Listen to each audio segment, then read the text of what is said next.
Voltron Network. What's up, guys, and welcome to the DC versus Marvel podcast, where we talk about the latest DC and Marvel movie news. My name is Uz, and I'm your regular DC fanboy. And once again, in the red corner, representing Marvel Comics, is my boy Ed. How you doing, bruv? I'm great, wonderful, doing great. It's like Ed is always on the bright side of life. You know what I mean? Hey man, Marvel fan. Like, I'm great. I'm fantastic. Yeah, plus I'm not married, Wonderful. so I can do what I want. Okay. That is true, man. That is true. I've literally been spending the last 2 hours like clearing up around the house. There you go. Basically like my over years, my son is a bit of a hoarder, so he's just been like accumulating stuff upon stuff. He won't throw away anything, right? So I just decided today, let's just go through like some of your toys and things like that. And some of these are like, I was looking at some of them and thinking, okay, should I be worried about this boy? Yeah, because there's like Batman's with his leg ripped off, but the rest of his body's intact. Aquaman's arms ripped off. One of these guys' heads. Never understood that. Like as a kid, I used to go to like certain kids' houses and their toys were just destroyed. Like my toys were immaculate. Like they all had their pieces, they all had their guns they came with, all their weapons, all had their limbs. The thought of just breaking them up like that, it's never made sense to me. Like, why? It's crazy. Well, that is the thing. So my kind of theory was he's got so much of the stuff and he keeps getting given stuff by relatives and things that he doesn't really care about. Yeah. Right. If you have a few of them, then you'll really take care of it there, basically. Once that is gone, that's it. There's not another one coming. You know what I mean? That was my child. And that's why you took care of everything, right? So basically, with his stuff, and now I've just started to get rid of just like so many things, man. There was basically this thing that I can't even remember anybody buying there for him. Remember these things, Stretch Armstrong back in the day? So he's got a Stretch Armstrong Sonic, and he's got a Stretch Armstrong Aquaman. Didn't even know they did those. They do those now, yeah. And they're like, basically like, the problem with the Stretch Armstrongs, right, is that the paint is acrylic on the top, but obviously it's rubber underneath. Yeah. So it looks okay when you first open it, but if you deform it a few times, the paint starts flaking off, right? Yeah. So this Sonic is now basically completely blue, but he's got white feet, because obviously there's a white rubber feet and like the rest of it is blue. And Aquaman is just like this orange blob whatever. So I gotta chuck this thing in the bin. Just like never been used for like 3-4 years, just sitting down the bottom. Poor Aquaman. You know what I mean? Is acrylic toxic or is it water-based? Acrylic is toxic. Yeah, acrylic is toxic. So that can't be good, having all that flaked off paint just laying around with kids just putting crap in their mouths. It's probably been eaten, to be honest. It's probably been you know what I mean? So yeah, it's half that stuff just kind of gone away. And some of the things that I like gave to him, and I just look at it and think, wow, you basically wrecked this. Like I had a Death of the Family Joker that was in my like little collection thing, and he decided he wanted that and took it to his room, and now it's just wrecked. Like all his like little weapons and everything all disappeared, and like the paint's come off him and stuff. And they're just like, because I looked on Amazon, I thought, let me see if I can replace this. It's like 40 quid to replace it, man. When I got it, it was like less than £10, but now it's like £40. I was like, there's no way. And he's totally wrecked. When I hear that shit, like when I was around the time in like when Batman 89 came out, so probably around 1991, when all the toys started coming out, that was when my uncle had just got his like first job. Like when you're young, you got your first job, you're still living at home, so you can still like spend money on rubbish. So he decided for this little period of time where he would spoil me. So I got the whole set of like the Batman 1989 Batman movie toys, even like all the henchmen, the whole Batcave, all the Batmobile, the Batwing, like everything. It was amazing. And then one day it all just disappeared.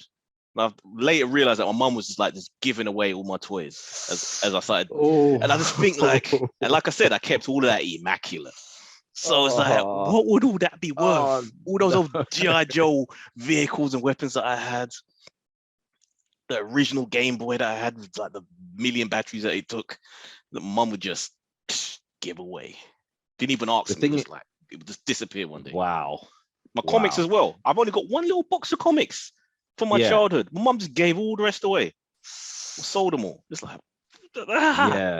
yeah. That is not, especially in the last year, because people just went mad on collecting like literally anything, because they were just like, something is going to go up in value, whether it was Pokemon cards or whether it was games or whether it was, anything, like literally just collecting like anything.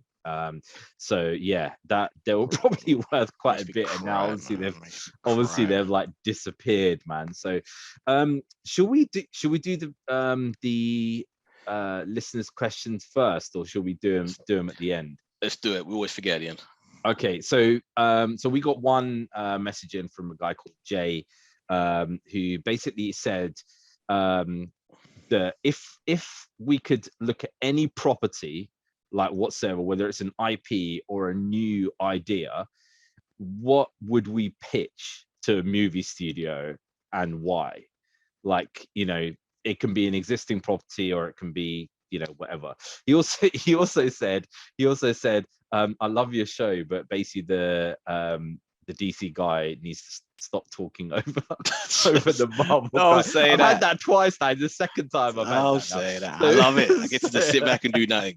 I enjoy that. It's the second comment. So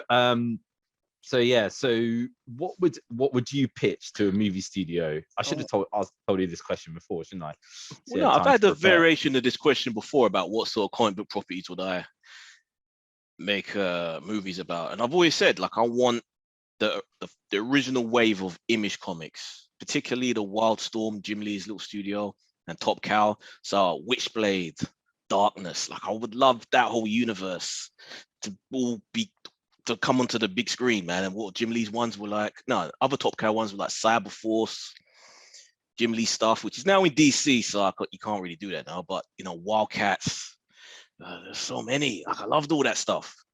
I didn't like. So how would you pitch it? How would you pitch it? I can't pitch. I can't pitch. You can't pitch. I'm no good at that.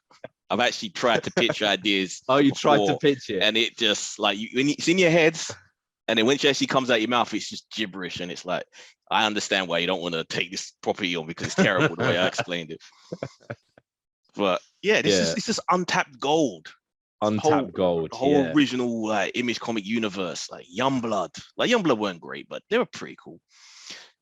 There's a lot of stuff in Image that they could do, man. There's a lot of stuff in Image. There was so much there.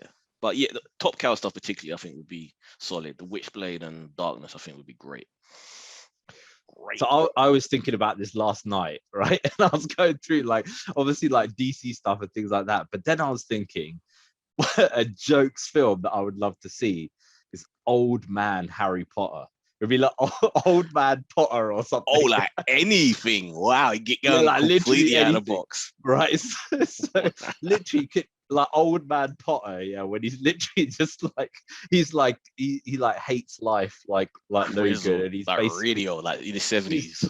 Yeah, and he's having to look after like some of these old wizards and stuff, man. And he's just like, they're like going out of control. He doesn't want to be part of any of this wizard stuff anymore. But I would just love to see like Daniel Radcliffe is like cool. just old dude. Like he's just not now old school. Like, he's no longer a school. It's been shut down. So it's like old people's home now with just the old wizards. Yeah. It would just, oh man, I don't know how to pitch that either, but yeah, old Man Potter would be a classic, man. Absolute classic. Moving to an old man that I will say is not a classic at the moment, but I don't know what you're saying there at the moment. Boba Fett. What episode is this? Episode 5? 4? 5. This week it finally got good, and the way to make it good was to take Boba Fett out of it and put Mandalorian in it, and to just basically turn it into an episode of Mandalorian. And suddenly it was a good episode again. I'm like, yeah. And that's so bad that the coolest character is no longer Boba Fett. They everything that was cool about Boba, they took away and gave it to this other Mandalorian character. And like now he's the guy now. He's the cool one. And now Boba's just this dude who just like, I don't know, what the fuck, he's a Buddhist. I was watching this and I was thinking, I really liked it as well, but I was kind of thinking, what the hell am I watching? Am I watching Mandalorian or am I watching Boba Fett? Because until literally right at the end, this has nothing to do with Boba Fett whatsoever. And I think that's probably I got theory. They made a lot of references to and about the dark saber. I reckon Boba Fett might end up with that. Oh, please, Mando's not going to keep it because they're making this whole thing about how it gets heavier as you use it, and you need to be very like at one with the saber. And who's a very spiritual person now? Boba is. He's all about, you know, the Zen now, all that shit. I can imagine it. I just see it. Maybe I reckon Boba's going to end up with it. Why else would you put so much focus on it? I hope not. I really hope not, man, because that means he has to defeat the Mandalorian in combat, which basically puts the Mandalorian lower down, right, as a fighter. But also at the same time, like, the problem with Boba Fett is it doesn't know what it wants to be. What do you want to be? Do you want to be this like, you know, I'm forging this kind of, you know, this empire there basically, and you know, I'm making my own, you know, kind of thing that I'm going to go to the top of this kind of thing. I understand, like, that, you know, sometimes the best way for you to become the top of the tree is to make alliances and make friends with people and stuff like that. But that's not interesting, man. You know what I mean? Not when you being nice about it. No, you need to be completely ruthless, and he's not really that guy anymore. And the thing is, even when you look in history, when you had people who were like, okay, we're going to make an alliance on this, we're going to make an alliance on that, and they did, they still had that backup of like, okay, fine, if you mess with us though, we're going to use force to like deal with it, right? And it's like, it's kind of like, I find it weird that obviously, you know, Fennec Shan has kind of come and said like, you know, we need muscle, so it's like, let's get the Mandalorian. It's like, dude, if you're gonna get muscle, you need to kind of like, you know, go to a variety of different people. Maybe like, you know, that maybe the Wookiee knows other Wookiee. I mean, I'd rather have 10 Wookiees, right, than like than one Mandalorian. You know what I mean? As like muscle, like a Wookiee army, like walking around and stuff like that. But the interesting thing about this show, literally from kind of start to finish, the Bryce Dallas Howard was the one who's directing it. Yeah, she needs to be given some Star Wars. Robert Rodriguez needs to retire. I'm sorry, like off of the back of, you know, Spikey's and all those other garbage films he made, like, and what he's been doing with this whenever he's in the director's chair. It's like, how is Bryce Dallas Howard's stuff always so much better? This guy has like decades on her, and it's like, no. I know. Well, her dad is a top quality director, so he must have told her some things. I don't know, like, and she's been an actor for a long time, so she's been in that business and stuff. It's interesting because I kind of like in terms of the storyline, obviously we get introduced to the Mandalorian. There was so much like cool stuff in there. The ship that they end up getting was just cool as hell. Is it the very ship that was in like the prequel as well? Because they did say it belonged to the Queen. And that well, I've looked at loads of like pictures and stuff, and people been zooming up to like the headrest that Anakin was sitting in front of and stuff. And it's the same headrest, it's the same, same what's it called, handles that, you know, he's got and stuff like that. Keep in mind, it's like 50 years later, so it's going to be different bits are going to be swapped out as well if it's not identical. So and you see where he went through the canyon that basically they did the pod race through and stuff, which is quite cool. It's like, you know, everybody loves X-Wings, right? And I think X-Wings are like cool as hell.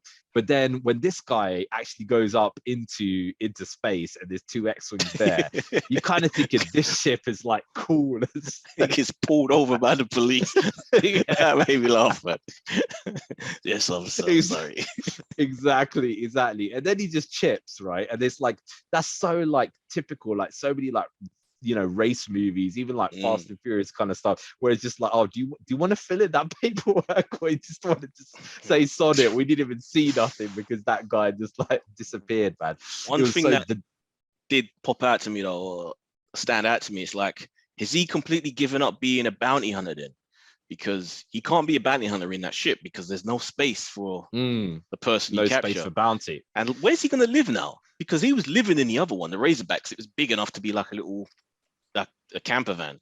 This is literally just a cockpit. Yeah, I mean, he was banished from that Halo space station. How cool was that, man? Yeah, I love that. That was so cool.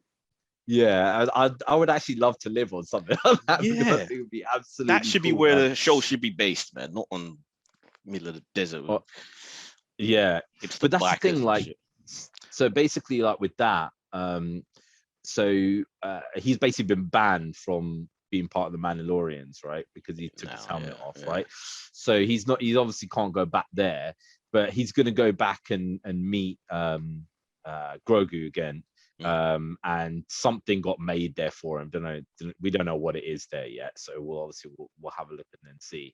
But yeah, I don't know. Do you think it's a little helmet? I'll laugh my head off. Well, no, we saw a little. It's a little packet, wasn't it? We saw a little ringlet, so it was like a chain. Maybe I thought chainmail first, but no, maybe like something to put something on. Maybe that little silver thing that was always on the cockpit that he kept, the little ball. Yeah, some people I've seen, they've said like when Yoda in the prequels is wearing his shawl, he had these little chains that linked them together, like the shawl over the top, and it's just like little. I don't know whether it's that or whether it's some kind of some kind of thing to do with that. I already know about it. Oh. But then if he's going to see Grogu, that means he's going to see Luke again, right? Which because he's not going to let and maybe then we might end up seeing a little Kylo Ren or something, which will be even more funny, man, with his little bad dreams and stuff. Possibly he'd still be a baby at this point, though, to be honest. It'd still be a baby, yeah. So yeah, we'll kind of it'll be interesting to see all that kind of stuff. Yeah, Boba gets the black saber, the dark saber. And then if he does, then he can't stay on Tatooine, can he? He has to go and rule over other Mandalorians. Probably not the ones which are like, don't take your mask off ever. I guess the ones that are more like the other lot that don't really care about that. Because that's the whole point of it, isn't it? You have to rule over. So he's gonna ally with Bo-Katan, I guess, and then and then that leaves Fennec to rule over Tatooine and that suits her a lot more because suits her. Yeah. She should be ruling it with the what's it called, cyberpunk dude is the right hand. That was an artist. I forgot his Thundercat. That was his name. Didn't look like him though because he's lost. Thundercat. Yeah, an artist called Thundercat. He's called Thundercat. It's like this alternative singer, rapper sort of dude. Okay, fair enough. I just thought it was just some random dude that they put in, but yeah, obviously they're getting into that world, I guess. Yeah. So good on him for getting into a Star Wars property, man. Because even if I was asked to be in this absolute shit show of a show, I would say no problem. Hell yeah. I'd even be a Jawa, man, for jokes, or even just a sand person, man. Just what I mean. I have no problem whatsoever. So yeah. Two left of this. And I think there's already been like a teaser kind of the what the last two episodes are, but this show, unfortunately for me, like it doesn't know what it wants to be, so it kind of it is unfortunately following that kind of template that like you get the first two that really draw you in, and then just like a middle section of just like filler, and then like one or two episodes at the end which are just like wow, here it is. You know what I mean? Yeah, my biggest issue is that it just doesn't feel like the Boba Fett I loved as a kid. The characters being changed, and you got to evolve. Characters have to evolve, and all of that. But it just feels too far away from that coolness of what he was. Now Mando is that character that I loved as a kid. This other Mandalorian, I forget his proper name that they gave him, but yeah, he's just the version of barely takes his mask off. The only two times were like justified moments. And he's just the cool. And what I don't, and this is a thing that makes zero sense there to me from the entire thing. Okay, now if you were on this thing, on this barge, right? You're fighting a Jedi, and like, you know, Han Solo and Leia are there as well, and you get kicked down into the Sarlacc, right? Yeah. Wouldn't your entire thing be like, now I'm gonna hunt that Jedi down, Yeah. right? Revenge. Wouldn't it be? That would Now, have been so much more interesting show. Just so revenge.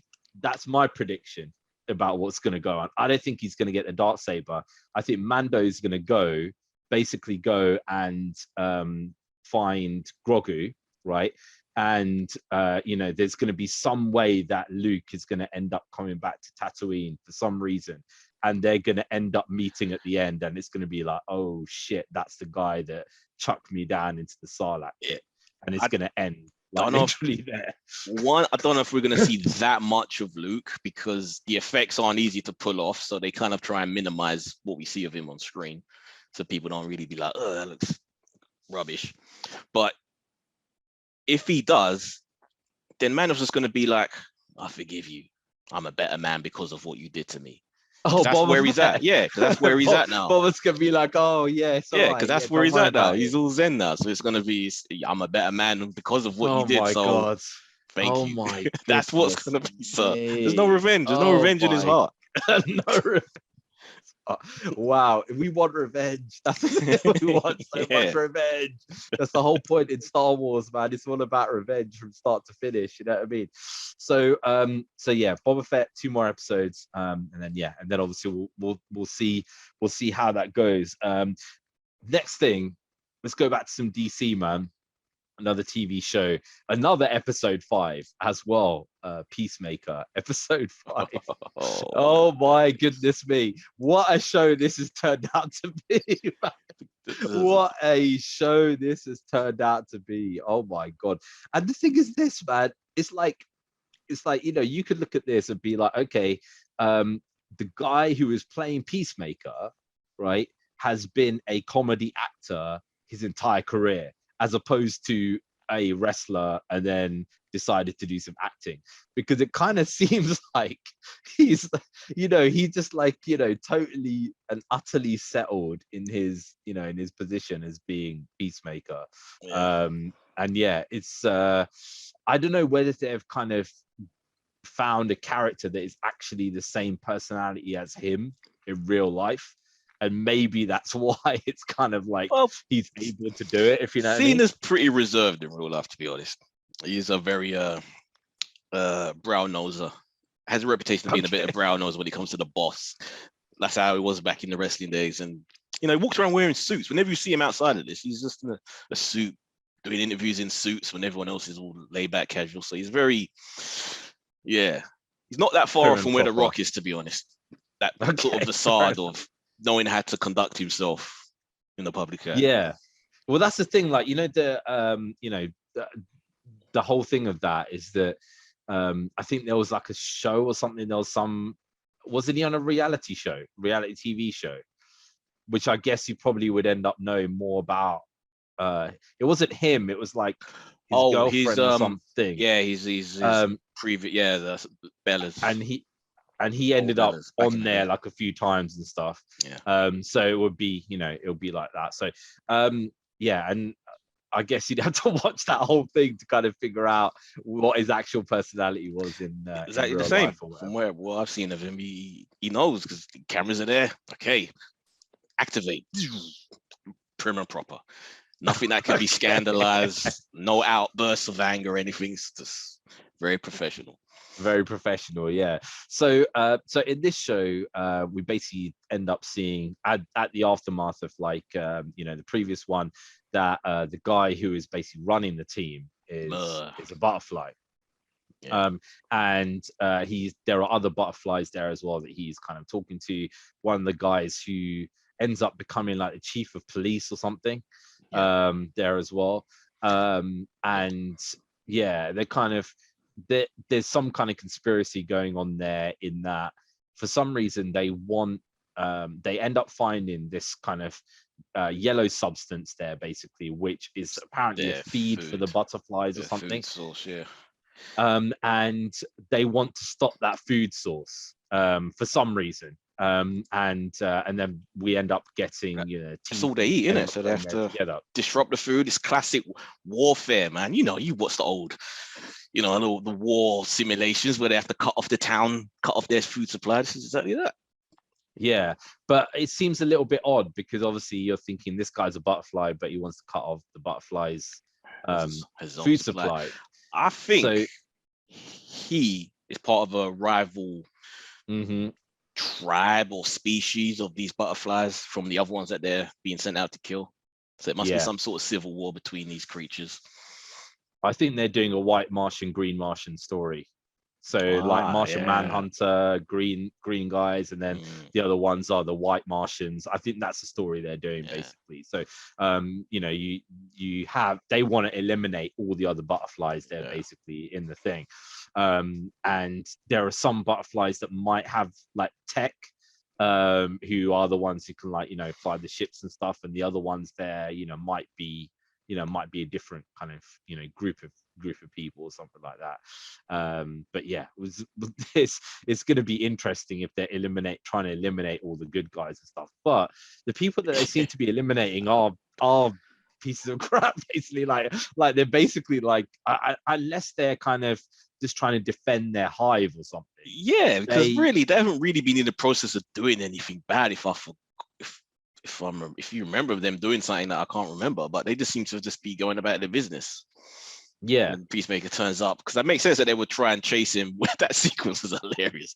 When they went into the building and he just started shooting people, like, what the fuck's he doing? It's like, the X-ray vision. Yeah, cool. Exactly. Yeah, because to start off with, they were just like, what the hell? This guy just proper got off on one, man. And then, literally out of nowhere, bloody Gorilla Grodd. Yeah, what the fuck? I was cracking up. I was laughing my head off, man. I was like, this is literally like Gorilla Grodd Easter egg. Like, dude turns up and just starts beating it. And it was a cool little fight scene as well. It was a cool little scene as well. And then just killed him. I thought, this could lead to something cool. And then just chopped him in half. Oh, man. Exactly. It's like the guy comes in with his a chainsaw and literally gets him from the back. A bloody silverback, man. Literally, dude, this is so absolutely insane. When people just think where the hell would you actually find that kind of idea to do? It's just absolutely hilarious, man.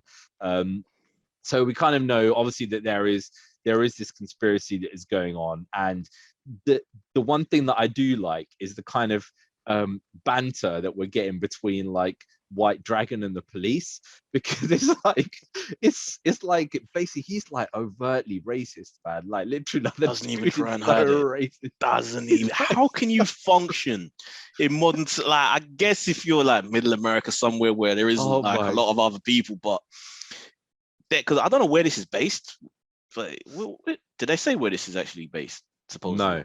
No. But if he's going around, so they have a sign for what's called white supremacists, and it's the American flag, but it's upside down. Yeah. So outside his house, he's got the American flag flying upside down. That ain't gonna fly anywhere in any city in the whole of he's got to live in some spick area, basically in the middle of nowhere, you know what I mean? Not spick, I mean that's I thought you meant Latino. That ain't what you meant. That ain't what you meant, people. Before you start typing, that wasn't what you meant. I know, sorry guys. Difference between English and American English, little differences. Yeah. So he must be living in some proper redneck area, and honestly we got to find out obviously where this whole thing is based, because it is they're not traveling that far to different places to get into the city where there are big buildings, so it can't so it can't be that far out, but it's got to be somewhere. So there's kind of vigilante, right? He's the type of jokes and stuff that he's saying, right, are just so he used bad. To bully me, but it didn't bother me because I don't have emotions like regular people. I'm thinking, what? Yeah, exactly. A psychopath. Exactly. Yeah, and he's he's like saying how cool something would have been, and then and then with one of the other team members is like, that wouldn't be cool, and he's like, yeah, exactly, like that, like it's his joke, like he's made up, and it's just like, oh my god, So mate. dumb. It's so cringy, man. It's That's so so cringy dumb. I joke. couldn't be around people like that, because you can't be that level of dumb and be that dangerous. You just can't be around people that are that dangerous, Yeah. but that dumb. So scary. So I was researching a bit about the other guy that they had there before, and apparently he's quite like hench and tall. Yeah. And In this his guy's like the 40s. complete opposite. Yeah. He's like, it actually makes it more funny that the only reason why he's so good at what he does is he's a complete psycho Yeah. nutcase, like you know. I said it on the other podcast, man. He has a very Ned Flanders vibe when he's just regularly walking around with his glasses, and he's just a skinny, regular dude. And it just makes his lethalness almost more funny. That he's just so crazy. Yeah. The humor would have played out so differently with the other guy, because he's older, he's bigger, and it just wouldn't have. Yeah. It would have just come off as like you know, a built dude, a dumb built dude, which they've done to death basically. Basically, like what Cena's doing, really. Which is what Cena's doing there anyway. Yeah. So even at the end, like at the ending where they had, I can't remember any of the names apart from Peacemaker, Vigilante, and Judo Master, right?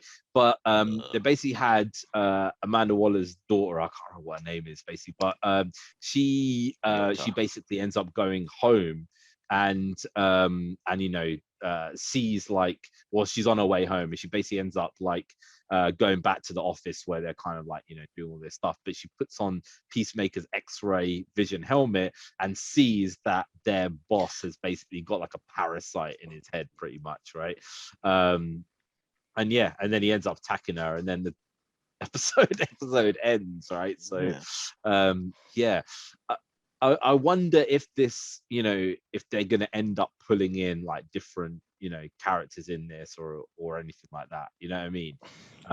Like, you know, whether it's just going to be mentions, or, you know, whether there's something that's going on, because there was quite a funny thing that was going on between the Twitter Peacemaker Twitter page and Harley Quinn Twitter page, because basically he's got one thing on his wall, right, which is basically because he's got one press release, right, and it says Hero Peacemaker catches Kite Man.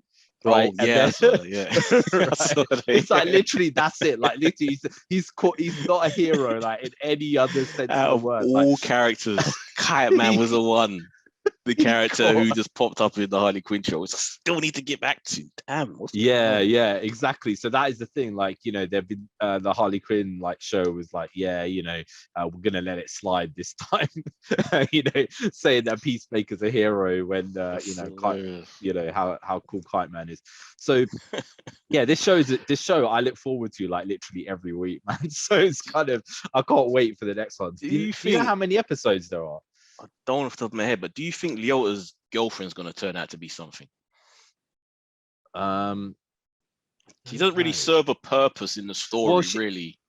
To be however, but in the first like the intro sequence, when they've got the dance number, she is like dancing around like she's one of the main characters, if you know. Yeah, and it doesn't really seem. It feels like everything has to have a purpose. Every character has to lead to something. So her just popping in now and again just to say I miss you seems waste of time, unless it's built into something else that maybe she could be a butterfly that's just there to kind of keep an eye on her.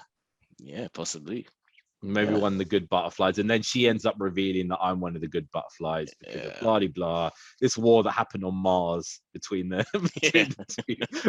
two, and you know, we hate fire, and I'll laugh my head off if they do that. Man. We get some sort of flashback thing of just this wasteland and just butterflies just flattering around as they battle each other.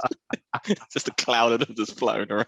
It was a bloody war. So you know, like you know, like when they did in Ant-Man, and they had like basically like this thing between Ant-Man and Yellow Jacket. They were having a huge battle, and then they zoom out, and it's like you can't see anything. Exactly. Like little trains. Exactly that. They should do that. Like literally, like these butterflies with like machine guns, like pointing at each other, firing, and then they zoom out, and it's like literally nothing happened. Like, little sparks. You know. Yeah, and all the other creatures, like literally all the other creatures that live on this planet, are completely oblivious to this little tiny war that is occurring in this one place. That would be brilliant, man. So jokes. Yeah, we forgot about the whole flashback sequence in Book of Boba that showed like all the Mandalorians getting wiped out, man. That shit was epic. Oh yeah. That was really good. That was really cinematic, man. The way, I changed the settings on the TV, right? I realized on my TV, I was saying like the CGI looks too blatant. I changed it from sports to movie, and now it looks like a million times better. It's not as obvious CGI, right?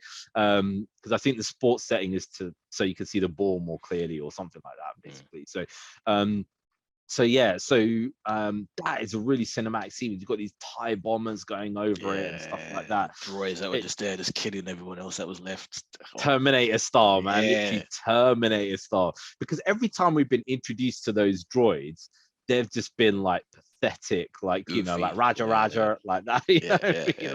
Those kind of, and these ones are like proper crazy killer ones, man. That I want to have a flashback at some point to the Mandalore, who was a Jedi and a Mandalorian at the same time, who made the dark saber, man.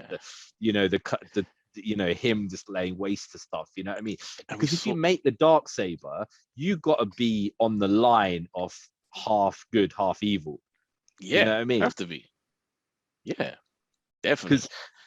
Because that's the reason why they gave Mace Windu the purple lightsaber, because he's skirting on that line of the red and the blue basically mixed together. So that was the reason why. That's apparently the redacted reason, really. Everything he just said, can I have a purple lightsaber? He just asked them, can I have a purple one? And they were like, you're all right. They had to come up with a reason. Probably because you couldn't show like a black lightsaber or a white lightsaber. But in what's it called, in Knights of the Old Republic, I've got dual white lightsabers basically. So that in that one, I would I would love to see somebody with like single or dual white lightsabers. Amazing, man. So yeah, thumbs up for Peacemaker. Should we stick with DC there for the moment? And Superman and Lois. What episode is this? Episode 4. This is, right? AKA the bait and switch. The bait and switch, the bait and switch, right? Which is, and this is the funny thing. This is the thing that makes me laugh. Is that basically there was so many of these like so-called in the know YouTubers, right, who were like, we've been told by the producers that this is Doomsday and blah blah, right?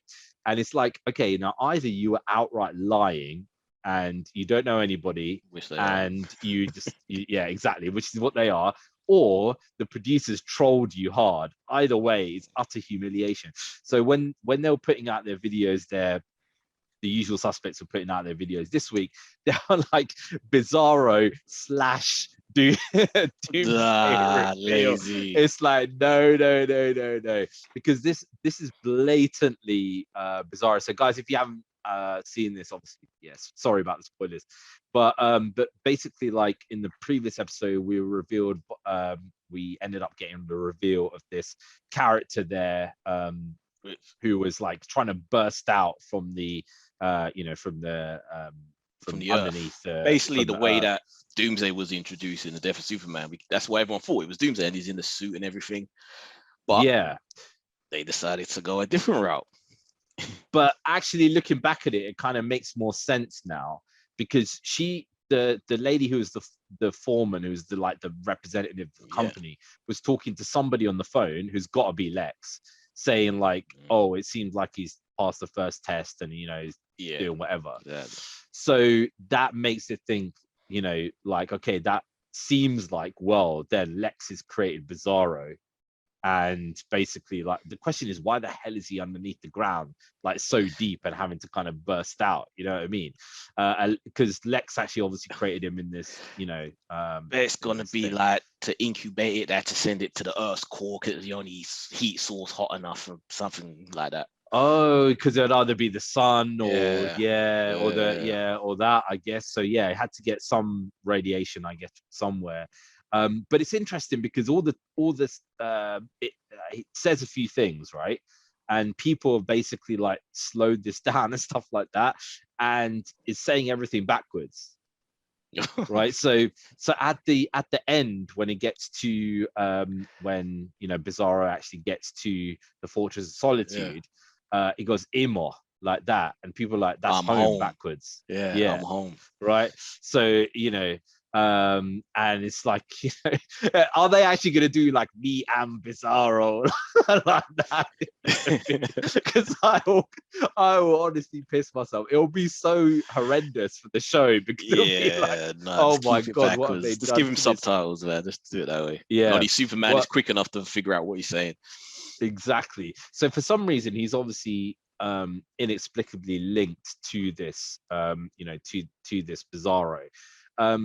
Who do you reckon? I reckon by the end of this they're gonna bring Lex in, but who do you reckon they could potentially bring in as Lex, who would do a good job? Oh, I don't think it would be anyone we're that familiar with. I think it works better when we're not that familiar with them, man.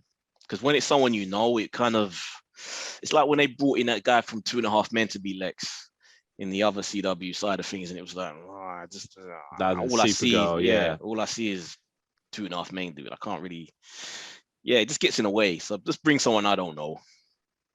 Well, that's the thing that I actually don't know anything about, because I don't watch Supergirl. But basically, I think that Supergirl and Superman exist in the same universe. I think supposed to, because he was in the first for a couple of episodes in the beginning, which means that Lex is Lex. And I'm really hoping it's not, because redact it and make it somebody else. This could be a Superman and Lois like somewhere else. You know what I mean? That it would be so much better. Some of the bits are becoming a bit Dawson's Creaky, though, aren't they? It's all the teenage stuff, that they feel like they have to wedge in, and it just gets a bit. It's like, I'm in love with her. I will marry her. You're 15. Just shut up. How are you gonna do that, Dawson? Dawson, be quiet. I will love her forever. Oh my god! Like, be quiet, seriously. You know what I mean? Oh, I want to tell her. You want to give your secret identity some random actor, that you're gonna break up with in 6 months. God, what is the matter with you, man? So there's basically some kind of crystal formula or something that is going around the schools and stuff like that, which gives the teenagers some like roided out kind of powers or whatever. Because right? Don't it come from that kryptonite crystals that there was in the mines? So do you think that's going to unlock the other guy's powers? I don't think he's going to permanently have powers, but it will give him, he'll get addicted to it, feeling like, I'm no longer left out. I'm like, I can be like you guys now. And I bet you there's going to be a fight between the brothers at some point. Oh my god. We're going deep now. We're going into an addiction story. Yeah, right? He will. That's what they're going to do. He's going to get addicted to the strength. And at some point, the other brother's going to catch him, and they're going to have a super fight. Where it's like, I can hang with you now. I'm not a weakling anymore. Yeah. Oh, that would be so. And he's like a junkie, like snorting up this crystal. Yes. While he's fighting. Like, you got to get off it. You got to get off it. Oh my god, that's gonna be hilarity, man. That is gonna be so hilarious. Literally gonna be addicted to this crystal stuff. It's hilarious that it's his girlfriend that's dealing it as well. Oh yeah. And she's like, I'm dealing it because I need to make money or whatever. It's like, how did you realize this random crystal stuff in the mine actually gave people roided out powers here? And if you did, you could literally sell that for like billions of dollars. You wouldn't be able to sell it for like smaller. It would high school, billions. It's gonna cover of Forbes, man. You'd be you could sell that to every NFL athlete, right? And it would probably be undetectable because it's some extraterrestrial bloody thing. You know what I mean? Heal diseases, because isn't steroid something you have to take when you're recovering from all sorts of crap? Yeah, exactly. Muscle wasting diseases, everything, Boom, man. But gone. nah, I'm gonna deal to some high school kids here to get some pocket money, mate. You're not thinking big enough, man. You need to think way, way, way, way bigger. So, apart from all of the little kind of dramas and stuff like that, still keeping the consistency. What do you think of the Iron Man? Oh Iron yeah, Man that bit was with the funny. steel, But like they, all the stuff I'll, that's I'll coming. give it to them, man. They pulled it off enough. It looks okay until he's. I'm like, okay, go for it. Why not? Yeah, it wasn't bad considering where No. it's actually coming from. You know what I mean? But yeah, it's just like the whole thing of like, okay, there is this kind of, there's this character who, is an evil alien who potentially is going to go and kill like loads of people, and obviously like, the Steel goes out to kind of help and stuff like that, and his sister is still like, oh no, you told Daughter. me, like, that, the daughter was like, you told me you're not going to go and blah. It's like, mate, you noticed your whole world being destroyed by these Yeah. crazy ass Kryptonians. He's got to go and sort this one out. Come on now, you want the same thing to happen to this world, man? What's Even the though matter with you? she's dealt with living in the same house as Superman, the guy who looks identical to the one, the dude who killed his mom, pretty quickly. But then I guess Yeah, they would have just been repeating what the dad went through the first season. So I guess not too bad, I guess, but yeah. just pretty quick. Should just be having serious PTSD, man. You know In what I it, mean? whenever she sees him. Yeah, they've just put her in as like, oh, I'm like the cool girl who's like, I'm great at computer games and I'm great at fixing Oh, cars and I'm mechanical genius and blah blah blah. You know what I mean? yeah. It's like, I don't see a purpose yet, unless one of the brothers is gonna fall in love with her at some point down the road. yeah, Doesn't seem to be a point of her being there. yeah, yeah. It depends. We'll see obviously what is going on, and then we got a political intrigue story, which it just like filler, basically, like a Yeah. new mayor coming in. You know what I mean? So just like, yeah, whatever. So yeah, decent enough, decent enough. So far, kind of like Peacemaker, Superman, Lois, Boba Fett, basically, at the moment. There does, however, seem to be another series that is going to be coming soon. Well, not soon. I don't know. No, it's DC. It could be 10 years. But the Dude. Constantine series has been Oh greenlit. yes, yes. I thought you were gonna talk about the other James Gunn spin-off show from Suicide Squad. Oh, yeah, yeah, yeah. We'll talk about that there in a minute as Okay. well. Constantine on HBO Max, which I guess means it might be a little bit of Better. decent enough Yeah. production and stuff in it. That's budget. Who are they gonna get to do it though? They had a good Constantine before they went and stuck him in Legends, man. He was a good facsimile of how he is in the comics. So starting again, you're gonna find someone as good because he had the whole thing. He had the swagger, he had Yeah, the accent down, had the look down. yeah. I mean that's the thing. I say, I mean, I'm still holding hope that they'll actually, try and link that Swamp Thing mission with this. You know what I mean? Because I'm just the thing is with Constantine, there are so many spheres of things that Yeah. that could be going through, because it's kind of like he's like such an unassuming looking dude, right? But it's like, he's basically read like literally every magic book Yeah. from the dawn of time, basically, right? So, and he's always got a plan of like, stuff to do and things like that. That is the thing that kind of interests me so much about it. From the moment I first discovered Constantine, even though I'm not a DC guy, I've always liked that character because, unlike Doctor Strange, it really kind of becomes, what he should be, the right prim and proper, even though he's still a bit of a dick. Constantine's still a fuck up. That's all the way. Like, even though he has all these powers and this knowledge of all of this occult stuff, he's just an alcoholic idiot that still screws up all the time, and that's way more interesting as a character. Yeah. And Yeah. he's always getting into like trouble, basically. Yeah. And it's like, because he's the thing is like, it's like some of the things that he does, you look at and you're like, Jesus, dude, this is so messed up. But he's basically like his whole thing is like the big picture. So like in the rebirth ones, right? Basically, he gets back with his old flame, who was this policewoman from London, right, who then became like the chief detective, basically in Scotland Yard.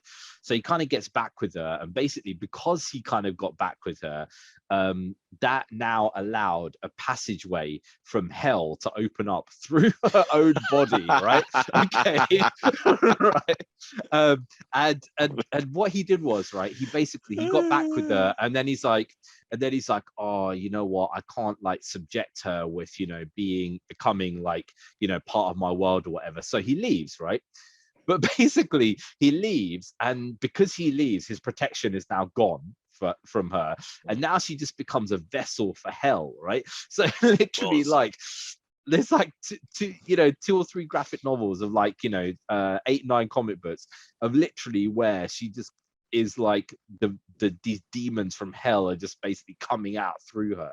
And I love this stuff. See, why has it taken them so long to get into this side of the DC verse, man? It's just way more interesting than the other crap. Exactly. And the whole mission is basically like him trying to stop her becoming the vessel for, like, for hell and stuff like that. And what ends up happening is he basically ends up putting her in a situation where it's like she is now completely trapped in like being like in this like massive church complex, right? And she could only stay there now for the rest of her life, right? So her choice was that she obviously got with Constantine. He got back with her. He abandoned her. She became a vessel of hell. He went back to go and find her there again. But he's like, the only way I can save you is if you basically live in this church now for the rest of your life, and I never see you again, right? So he's like condemned her to basically be in this kind of house arrest forever and ever. Everybody's lives he comes in contact with. I'd love there to be like Constantine audio books, man. New game and stuff. It would be cool. It would be proper like cool, man. It suits it so well. Yeah. And the thing is, the random thing is he gets with Huntress at the end, like for no unknown reason, because Huntress is like, we're both from the same worlds, and like he ends up getting with Huntress at the end. It's like, this dude, man, just so flipping hilarious. I hope though with HBO Max, but like it worked. The budget that Peacemaker has works for it because it's not really trying to be overly ambitious in effects stuff. It's more just shootouts and hand-to-hand fights, but can't really look like that for Constantine. It has to have a bit more in the coffers there, man, to pay for all the crazy stuff. It's a bit slicker. Because there's going to be a lot of CGI and stuff involved there, man. The thing I always like about Constantine is they're always bringing out these like random ass demons from like different religions that you've never heard of there, like so it'll be interesting if they kind of decide to do things like that. And he's got so many people who come and work with him but hate his guts, right? Because he's a piece of crap. But no, the only reason, he's the only person who can solve this problem, man. So it would be cool to see stuff like that, just like, everybody hating him, which would be amazing, man. But we'll see what happens. Still waiting on that Sandman mission, man. There's like no release date, no nothing. I don't know what is going on with that. But just still waiting on the Sandman. So I've heard anything of that. You would have thought we did some casting stuff. Are they even shooting it yet? Like, what's the deal? Like, apparently they're shooting it, and I mean, they've obviously got the cast there, and some of the cast there really does seem to like fit, like Charles Dance is like that piece of crap, like what's it called, Satanist guy, and they've cast Lucifer as Gwendolyn Christie, and what?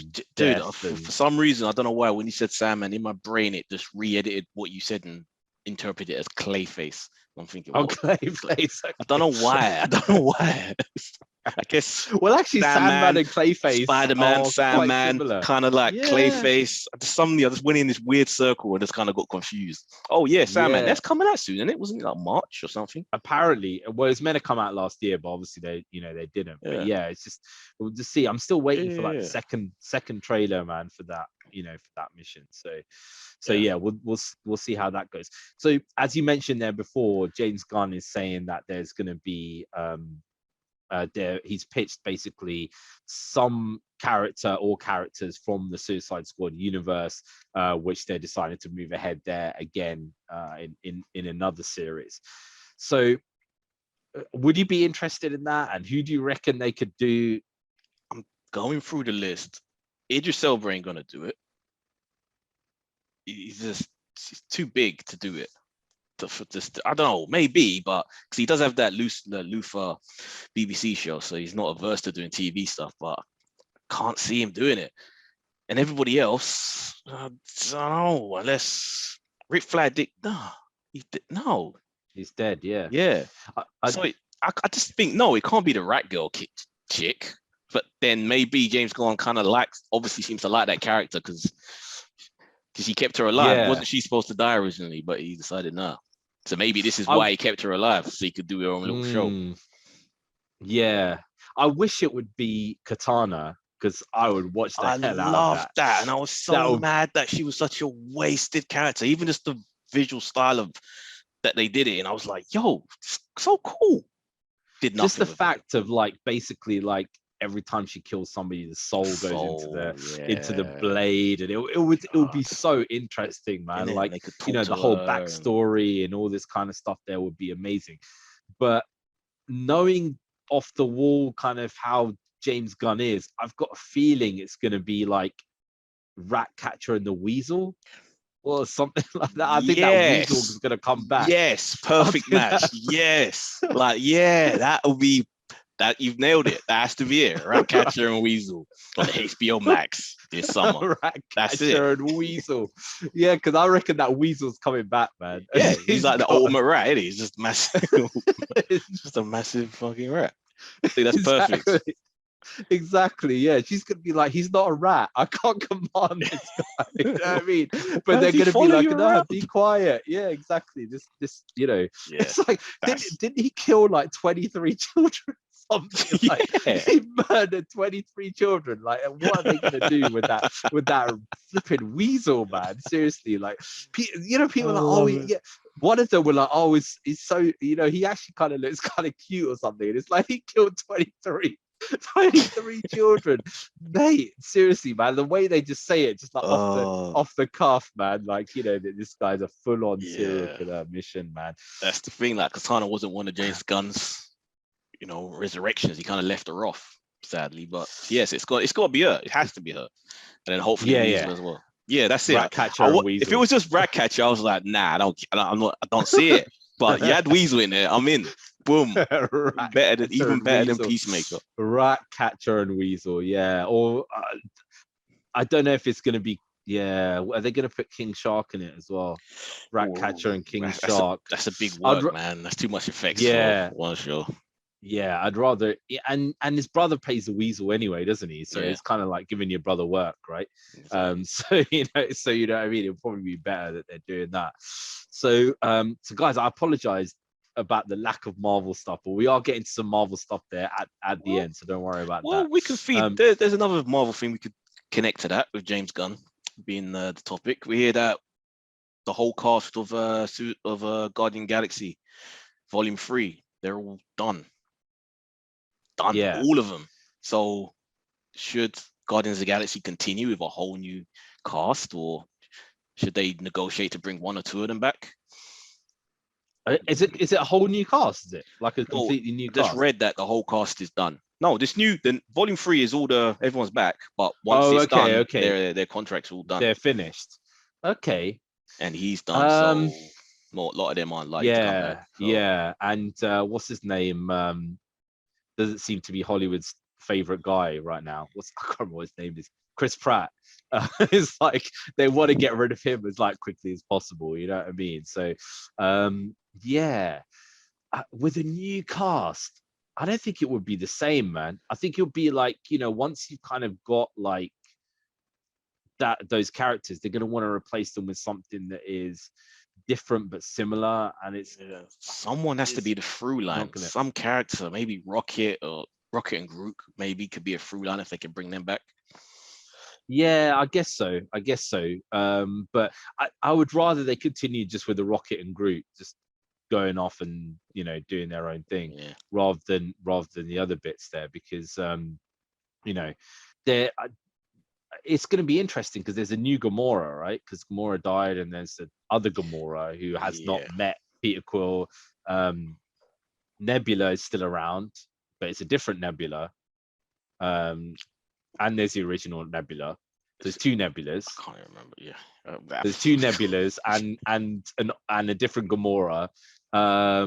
It just a bit strange. I don't know how they're going to work that around, but I wouldn't want it to continue, man. I would rather say like start bringing in the other stuff, because I've got a feeling, man, they're going to be like, at this stage, like obviously Marvel's on a massive high, man, but unstoppable.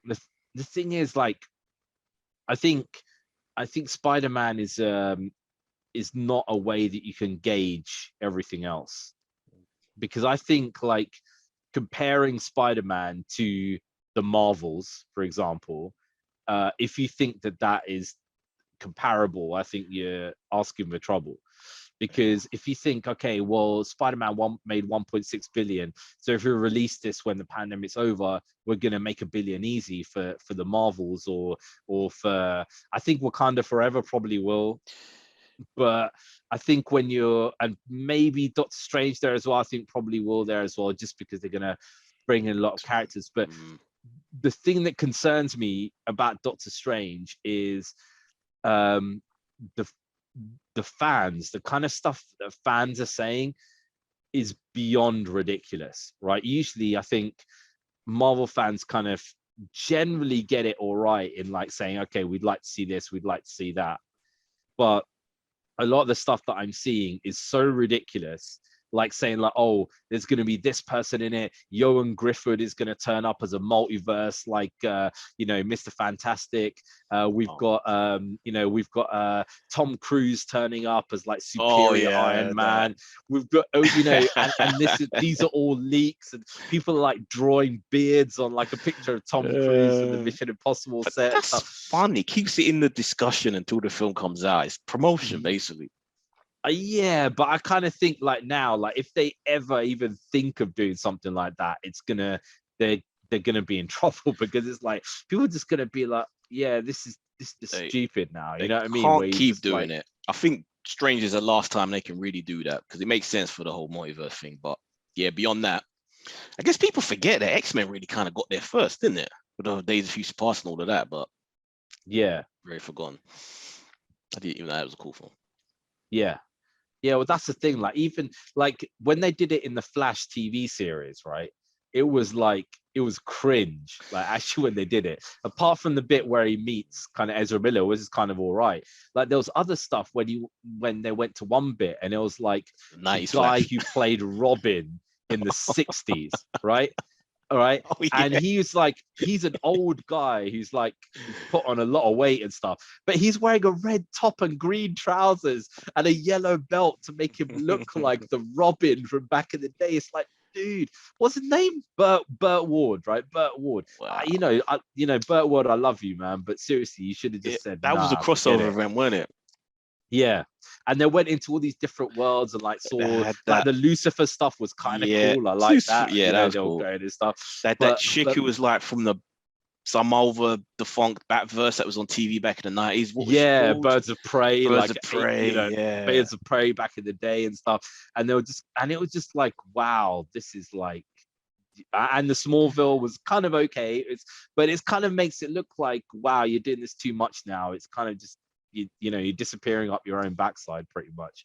So I'm just hoping they do it with a bit more style and stuff. Like, I hope they don't do it too much, because if you do it too much, it's kind of like, okay, well, I don't know if you ever remember this Star Trek episode where basically they had like all these different enterprises like turned up in this one place because they'd exploded the multiverse, right? And they had to kind of send them all back. So there was like one where like where Riker was like on this enterprise, and another one, and they were all in different universes. Some of them were like being killed by Klingons and stuff like that. And literally most of the episode was them talking to like different Rikers and stuff who were piloting these different ships back in the day. And it started to become cringe because they were just going, you know, on and on about the same kind of thing and showing like, you know, it didn't work out kind of right. And I'm just hoping they have a bit more sense than doing it in that way. Get it right. I think that's why the reshoots are. I think they learned some stuff probably from Spider-Man and figured, we'll probably change this and this, and let's go back. Yeah, just don't bring too many characters into it, and you know, that's the best way of doing it. So we've had a lot of information about the Batman, which is like literally like just over a month away now. No more. Exactly. There's like TV spots like showing like literally everything. I've stayed away from all of it because I'm trying to avoid like, you know, all that kind of stuff. But however, some people who have seen it have been putting like, you know, kind of like messages up on Reddit and things like that saying all of the trailers and all the TV spots and everything do not tell you the story of this film. The story of this film is very different to what you see in the trailers. So yeah, it'll be quite interesting to see that kind of thing. But the thing that kind of the interesting thing that you know was brought up was Matt Reeves talking about Ben Affleck's defunct Batman script, right? So he was like, you know, obviously they were asking about, you know, did you want to carry on from, you know, from that Batman and that kind of stuff. But you know, they you know, Matt Reeves is like, well, you know, I didn't really want to do it because it was in the DCU and I kind of wanted to do my own thing. But also it was very much more like a James Bondian kind of story with a lot of action. And obviously he wanted to do his own thing. So his sounds like it's going to be more of an atmospheric, psychological, you know, detective story, as opposed to the Batfleck's script, which is more action and let's go to multiple locations and you know, I think Affleck's one's probably more fan servicey in that, you know, there was the Arkham stuff, so he would have gone a bunch of those villains and would have been something I think would be more obviously what people would want and expect. And action, who don't love action? Affleck does a lot of good films, man. Back when he was when he rebuilt his career as a good writer director before it all crumbled again. Poor guy. Poor guy, man. I'd love to read that script, even though I think Matt Reeves one's going to be awesome. It looks great, but I would love to read the Affleck script. Hopefully, it will leak out at some point. Yeah, well, that's the thing. It seemed, I mean, because the thing is, he even did like the costume thing for Deathstroke, and then, you know, and then put it on his social media and stuff. Like literally, like this is the, you know, the costume reveal, and you know, so he was obviously gonna have Deathstroke in it, and you know, it was a story of apparently of basically, you know, him going into Arkham Asylum, whilst Deathstroke is also in there at the same time. So yeah, I think that would have been crazy. A lot of action, a lot of, you know, and less detective kind of work there basically, which maybe people would have liked more, because I'm hearing a lot of this kind of thing that, you know, people want it to be like the Batman in the comic books, which is a lot of action, a lot of fighting, a lot of detective work. Practically is just going to be him looking at stuff, sniffing stuff, analyzing stuff, looking stuff up on his computer. Like, it sounds great when you explain it, but then really on camera it doesn't always work that well to be exciting. I mean, even in like 7, right, where they're going and investigating stuff. Oh, sorry. It worked in that though. It worked. It builds tension, innit? It builds tension, but basically, even in that, when they're doing the detective stuff, they're kind of going from one crime scene to another and trying to link them together. And actually, those kind of crimes have already kind of been done, but they're kind of searching for clues to find how does this thing link to this and how does this link to that. Did you see the that English actor who put on his Instagram? He goes, last year I was doing a project which I've signed an NDA, so I can't tell you anything about. Here's a flashback, basically, right? And it's got him, right, with his back, basically, and he's in a suit, and he's basically got open a comic book with Thomas Wayne, basically, like, in there, like, you know. Ooh. So there's going to be some flashbacks to Thomas Wayne, definitely, because he's not an old guy. He's like, and I say he's not an old guy because he's like my age, basically. Yeah. Right. Wow. So you know, I don't know, maybe you guys think I'm old, but yeah, so they're obviously going to have some flashback to around a 40-year-old Thomas Wayne. That would have been the age he would have been when died, isn't it? So they did. Yeah. There is that stuff in the trailers that insinuates that, you know, parents weren't particularly on the straight and narrow. So I think they might even change that whole thing. So basically, as opposed to it being a random dude who kills the parents, it's like payback for something. You think Penguin? Right? Because maybe think that could be the Penguin connection in the story. Penguin, or there's a thing like on a trailer. I didn't actually see it, but I made the mistake of just like reading the news bit about it, where it's like basically says like Carmine Falcone is berating Bruce Wayne for something. So I'm just wondering whether he got in with some crime families, like, you know. I wonder, the biggest thing is, obviously, because I haven't seen any of these, I wonder whether they're going to call him Falcone or Falcone, right? that's the, you know, so I'm just, obviously whether Thomas Wayne was in with those kind of things and it wasn't a random killing, it was a legit, like, intentionally hit, you know? Bad, or was it just the necessary evil in order to get things done? Because that's kind of how it was at certain point, especially in the 70s, like in places like New York and that. In order to get anything done, like real estate, you kind of had to get in bed with the mob in order to, you know. So maybe it was means to end, and maybe he just pulled away at a certain point. He just had enough, and maybe that's why they killed him. We're just making up our own stories here, guys. Yeah, exactly. And it's literally only a month or so away. But there is a thing in the trailer where Bruce says in the trailer that we did see, where Bruce says to Alfred, "You lied to me, Alfred," right? And you know, what did he lie about? You know what I mean? It's like so many things that, you know, that could be answered there in that, man. So yeah. Is Alfred going to get his hands dirty? Because you can see that he's a rough and tumble version of Alfred. He's got the scar on his face, so he's the guy that was, you know, Royal Marine or whatever version it is they're going for.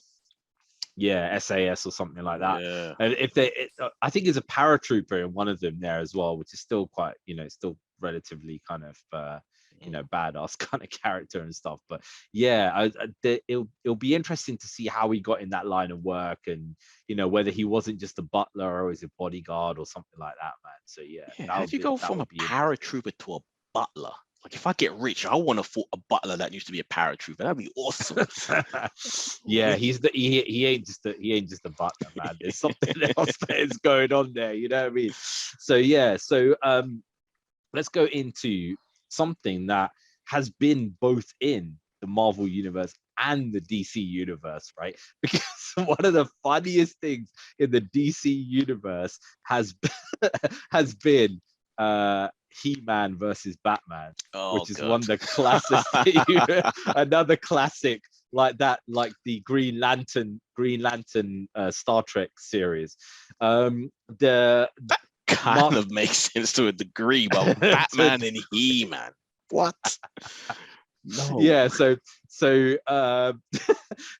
they experimented on so much crazy stuff back in the day, man. I mean, some of the stuff, you think about it, if they did do crossovers, would be absolutely mental, like, you know, Batman versus Predator and stuff like. Imagine Predators going around Gotham and like Batman's trying to hunt down the Predator. You know what I mean? Do you remember when crossovers were a big deal when you were a kid? When it was so rare, when you saw like RoboCop versus Terminator on the cover of a thing. It was like, oh my God, that's amazing. I want to see this. Yeah, now it's like, yeah, it's happened so often that Exactly. It mainly depends how successful DC or whatever Warner Brothers is on Discovery, right? Because they could end up getting sold again, you know what I mean? Somebody else who then decide, let's go and do a whole load of crossovers. As long as it doesn't get sold to Paramount and they end up bringing Fast and Furious into the DC universe. Bruce Wayne goes up to Dom and says, "Can you make me a car?" Right? Yeah, exactly. Vin, he's vying for it. He wants that. He wants it. Yeah, exactly, man. I'll leave that to you guys with your movie news when you're talking on your podcast about that bit. So yeah, apparently there is a Masters of the Universe movie on Netflix in the works.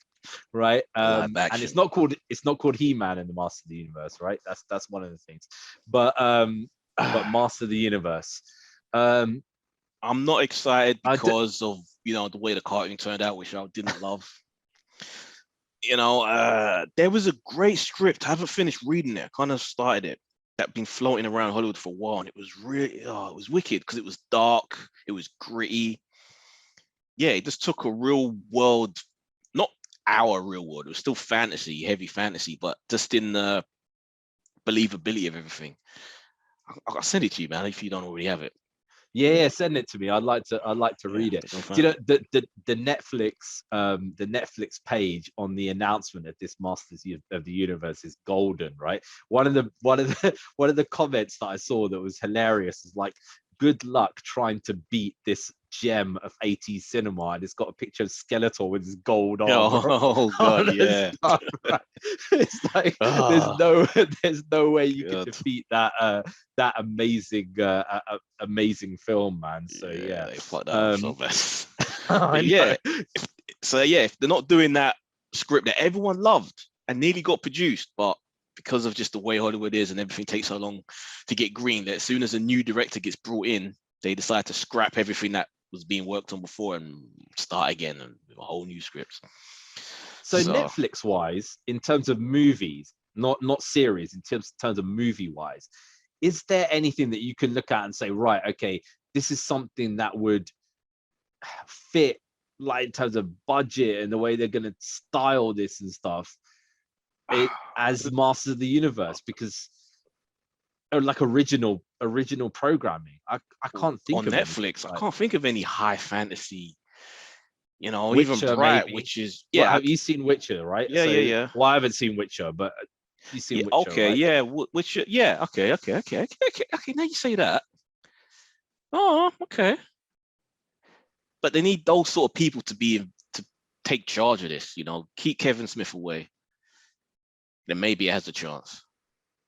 Yeah, Witcher is like grown-ups fantasy for grown-ups, and I like it. I enjoy that show.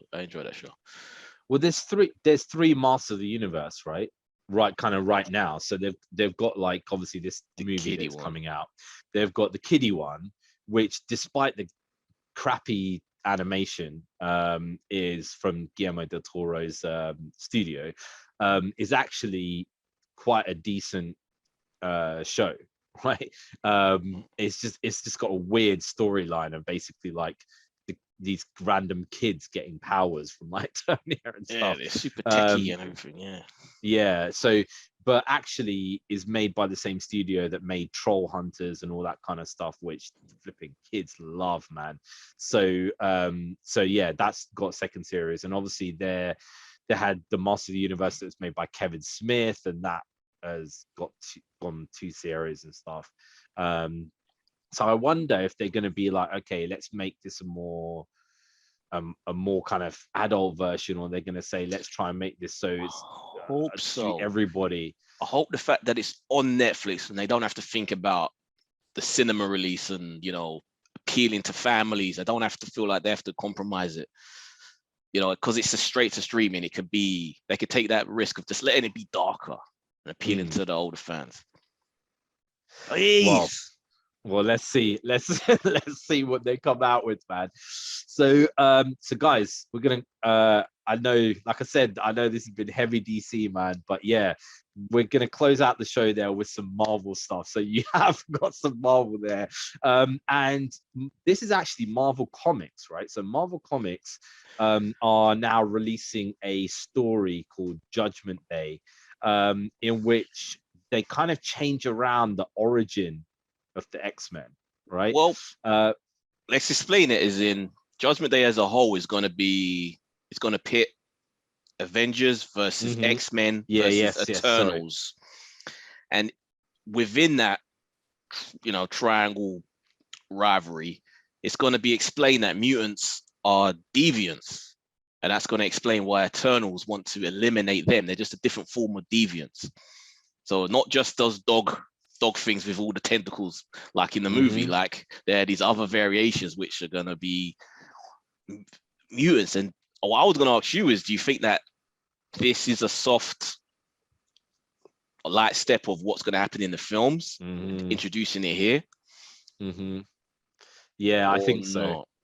I think that, I think they're going to put it and then see how people react to it and be like, are you okay with this kind of way that we're bringing this kind of thing in? And Eternals are going to want to wipe mutants out because they think because that's how their program is, and they think, oh, they're deviants, so let's just kill them all. So it'll be interesting to see how the deviants are obviously coming in, because it would be like, okay, the deviants are, are there.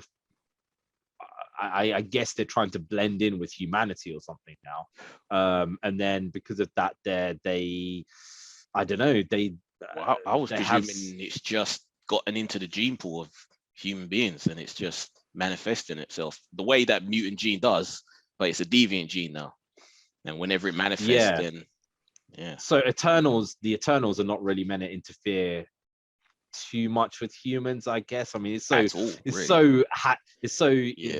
done so haphazardly, but basically they're not really allowed to interfere, whereas the deviants kind of like, kind of did their own kind of thing. So I guess they probably would have married humans and different kind of stuff, this version, because they would have been then more human-like, I guess, rather than the creatures that they started off as, kind of thing. But then they're artificially created beings, right, by the Celestials as well, but they are able to change their own kind of chemistry themselves, right? So their own DNA and the way they manifest themselves. So that would be interesting to kind of see. But then Thanos was half deviant, wasn't he? I guess. Yeah. So is he a mutant? Is he like an X-Men?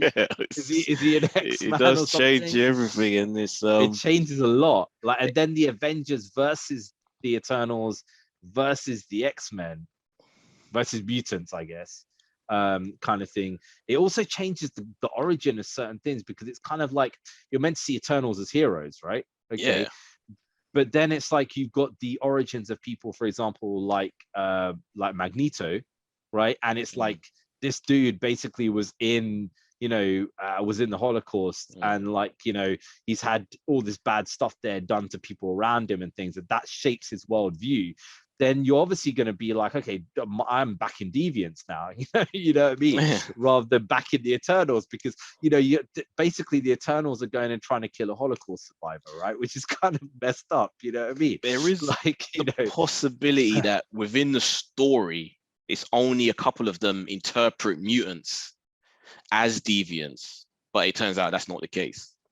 That could be a possibility that it all just gets brushed away at the end and be like, nah, they're not. Yeah, like a mutation. They're thinking they just presume that that's a deviant. Connected. Yeah, and then they go and end up fighting them or whatever kind of thing.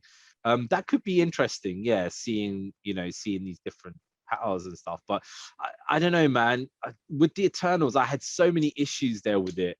Like, it made so little sense there to me, like so many times. Yeah, why don't they just dawn them? They could have answered all of the questions of why they didn't get involved in so many things. They went to sleep. They went back in their ship and went to sleep for 1,000 years or something. Yeah, and then just reactivated. which is why we got so much talk in the, I mean, that makes so much sense, exactly what you said, because if you think about ancient civilizations, they're always talking about this god and that god, and you know, all this kind of stuff, and then it just disappears, right, in the, you know, in the Middle Ages. And it's like, yeah, basically, like, they did their thing, they laid their kind of you know, their ideas, which is what you know, Arishem wanted them to do, and now they're, you know, the humans are kind of on their own, and now they're reactivated, you know, to do whatever. And there's only like one maybe who was there, like, you know, keeping an eye on the whole thing. The main, because the main problem that I have is like, okay, if you're encouraging them to do certain things and your whole mission was to go and fight against the deviants, then why don't you create 20 Icarus? Why even bother creating these other characters? Exactly. You know, you're lying about basically saying that your whole point is to fight the deviants. You know what I mean? There's obviously a different you know, different kind of thing about it there as well. So film could have been so cool if it just kept it in the ancient times, man. Just bounce around Egypt and Greece and Rome and all, just keep it there instead of and they Babylon. Do you know what? That idea that you had, now I'm thinking about it, makes so much more sense, like, every single time, because it's like people are saying online, like, oh, Thanos is part deviant and blah blah blah. They could have been brought back after that point, because it's like this deviant basically went and did all this kind of stuff, and you know, they weren't there at the time, and you know, because they thought that their job was over and they went into the deep sleep and all this kind of stuff, and they've decided now that they're going to be here throughout all time, basically, right? You know, it could have made way more sense. I mean, like, right now we've got a world where this flipping this actual celestial that can be seen from space has emerged from the earth, right? And the earth is still freaking there, right? It's like, can you imagine the tsunamis that would be going on the planet with this thing just emerging? There's one scene in the in the Eternals where you're actually literally seeing it from space, and this thing is emerging to the edge of space. That means that it's about 30 miles. It's about 30 miles tall, right? Man, they have to, dude. They have to have references in the other films coming up to it. Yeah, so just even if it's just in TV in the background to say about what the hell, where did this thing come from? It's like the funny thing is like, you know, I didn't know anything about Black Knight, right? I didn't even know who this character was, right? And it's like this guy sees his girlfriend like disappear into space, right? She gets taken by this flipping being that you can literally see is like the size of the earth, suddenly appears, like his head is the size of the moon, disappears, and the dude goes back and he's like, goes to get his sword. I'm like, why is he getting his sword like to fight? What's that sword gonna bloody do? And it does feel like the only reason why they kept them awake is just so they could fit in that Kit Harington storyline of her having a relationship with him and being a teacher and all of that. Yeah, I was kind of just like, okay, I didn't understand the things. So I had to go home and like read about why is this dude getting his sword, you know, and all that kind of stuff, man. Although one of the good things in this, okay, I'm going to make a lot of enemies now. One of the good things in this is that we could see Wolverine killing Harry Styles. Yes. Oh my God, that's the way to redeem it. That would make it all worthwhile, him being introduced in the MCU. Because I was mad in the cinema when I saw him. I was like, no. I stamped my foot. I was like, no. The first thing One Directioner. The first thing you see is Harry Styles, and you just see these bone claws just emerging from his chest, and he's just like lifted up, and Wolverine's behind him. Basically, it's like, yep, Harry Styles is gone from. Yeah, just his head just rolling on the floor and just stopping. Oh my God! Yeah, exactly, man. Yeah, his head went in one direction. Oh my God. That's what everybody's gonna say, right? That is gonna be the tagline, man. So yeah, guys, let us know what you think about, like, you know, how they're gonna introduce this. Do you have a different idea of them introducing the deviants and stuff like that? There's a lot of should Harry Styles die? How should Harry Styles die? There's a lot of rumors about Fantastic Four being brought into, the multiverse of madness and stuff, and I'd like to hear you guys come out with like an interesting way to link all these kind of things there together. Because I'm always coming out with like really weird ways, so it'll be interesting to see if somebody's got a coherent way to link all this kind of stuff there, basically. So yeah, if you want to message us, you can email us on dcvsmarvelpod@gmail.com, and you can also go to the Facebook page, which is DCVS Marvel Podcast. Yep. If you want to be catching all the Fast and Furious news, you can catch Ed.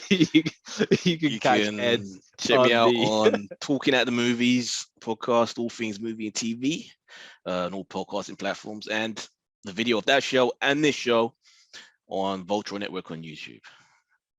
Yeah, so guys, check all of those out there as well. And there's let us know what you thought about Boba Fett and stuff, man. Nobody's really said anything about that, I think, because nobody's watching it. But yeah, just let us know what you think about that. Are we wrong about that there as well? I'd like to see a defense of that show there. Until then, guys, we'll see you again next time. See you later.